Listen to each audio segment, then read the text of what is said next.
सुख दुख जीवन में क्यों आते हैं। प्रणाम वंदन सतगुरु को प्रणाम। सभी संत जन माताएं बहनें भाइयों को मेरा नमस्कार। आज हम एक ऐसे विषय पर विचार करने जा रहे हैं जो हर मनुष्य के जीवन से जुड़ा है। सुख और दुख जीवन में क्यों आते हैं। भाइयों और बहनों, अगर मैं आपसे पूछूं, क्या ऐसा कोई है जिसके जीवन में कभी दुख नहीं आया? और क्या ऐसा कोई है जिसे कभी सुख नहीं मिला? नहीं, मतलब साफ है, सुख और दुख दोनों ही जीवन के सत्य है।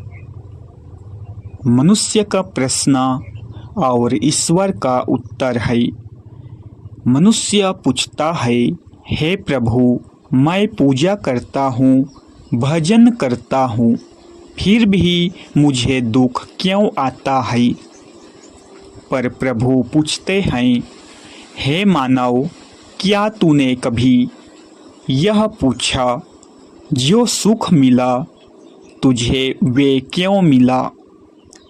हम सुख को अधिकार समझ लेते हैं और दुख को अन्याय, जबकि सच बात यह है कि सुख और दुख दोनों ही हमें बनाने आते हैं, अर्थात हमारे कर्मों को, हमारे किए गए कामों को उसके फल के रूप में हमें दिया जाता है। कहने का अर्थ है, जैसा बोओगे वैसा ही पाओगे। संतों ने कहा है, जैसा कर्म वैसा फल। यह संसार कोई सजा देने की जगह नहीं, यह तो कर्मों की पाठशाला है। आज का दुख बीते हुए कर्मों का परिणाम हो सकता है और आज का सही कर्म आने वाले कल का सुख बनता है। इसलिए संत कहते हैं, कर्म सुधारो, शिकायत अपने आप मिट जाएगी। सुख क्या सिखाता है और दुख क्या सिखाता है, आइए हम आगे इस प्रवचन के माध्यम से समझते हैं। सुख हमें क्या सिखाता है? पहली बात आनंद, दूसरी बात कृतज्ञता, तीसरी बात बांटना। और दुख क्या सिखाता है? पहली बात धैर्य, दूसरी बात विनम्रता, तीसरी बात ईश्वर की याद। भाइयों और बहनों, जिसने दुख देखा है वही दूसरे के आंसू समझ सकता है। दुख मनुष्य को संवेदनशील बनाता है। बिना दुख के सुख का मूल्य नहीं है। कहने का अर्थ है, यदि आपको बिना दुख किए ही किसी फल को आपको दे दिया जाए तो आप उस फल का महत्व नहीं समझ सकते।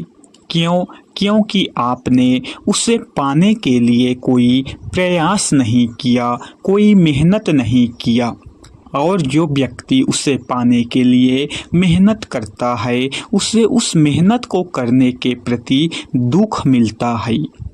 इसलिए कहे गए हैं कि बिना दुख के सुख का मूल्य नहीं होता।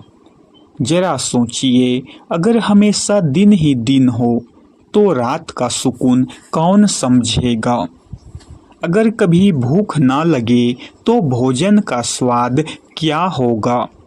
इसी तरह अगर जीवन में दुख ना हो तो सुख का मूल्य समझ में ही नहीं आएगा। इसलिए प्रकृति ने संतुलन रखा है, थोड़ा सुख थोड़ा दुख। जीवन में असली दुख बाहर नहीं बल्कि हमारे भीतर होता है। अक्सर हम कहते हैं फला आदमी ने मुझे दुखी कर दिया, हालात ने मुझे तोड़ दिया। लेकिन संत कहते हैं दुख बाहर नहीं हमारी सोच में होता है।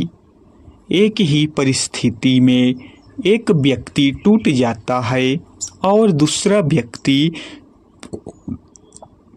निखर जाता है। फर्क परिस्थिति में नहीं दृष्टि में होता है। देह भोगती है और आत्मा नहीं। यह शरीर सुख भी भोगता है, दुख भी भोगता है, लेकिन आत्मा तो सदा शांत है। संतों ने कहा सुख दुख देह को लगते हैं, नाम से जुड़ी आत्मा सदा मुक्त रहती है। जब मनुष्य नाम सुमिरन से जुड़ता है तो सुख में अहंकार नहीं करता और दुख में टूटता नहीं। दुख ईश्वर का दंड नहीं संदेश है। याद रखिए, दुख ईश्वर का दंड नहीं है, दुख ईश्वर का संदेश है। संदेश क्या कहने का अर्थ है रुक जा, सोच, दिशा बदल। जो दुख में भी ईश्वर को याद करता है वही सच में भक्त है। आखिर में इसका समाधान क्या है, आइए आगे हम जानते हैं। अब प्रश्न उठता है तो हम क्या करें। समाधान 3 है। पहला, कर्म शुद्ध रखें। दूसरा, सोच सही रखें। तीसरा, नाम से जुड़े रहें। नाम वह नाव है जो सुख की लहरों में भी संभाले और दुख के तूफान में भी पार लगाए। अंतिम में जीवन का सार, सुख आए तो अहंकार ना करो, दुख आए तो निराश ना हो। दोनों कह रहे हैं हम स्थायी नहीं हैं। स्थायी केवल सत्य, नाम और आत्मज्ञान है। इसी तरह समापन में मैं अपनी वाणी को इन्हीं शब्दों से विराम देता हूँ। सुख भी आया, दुख भी आएगा, पर जो नाम से जुड़ा रहेगा वही हर हाल में मुस्कुराएगा। सतनाम का सुमिरन कीजिए, जीवन अपने आप सरल हो जाएगा। सतनाम। जय सत कबीर।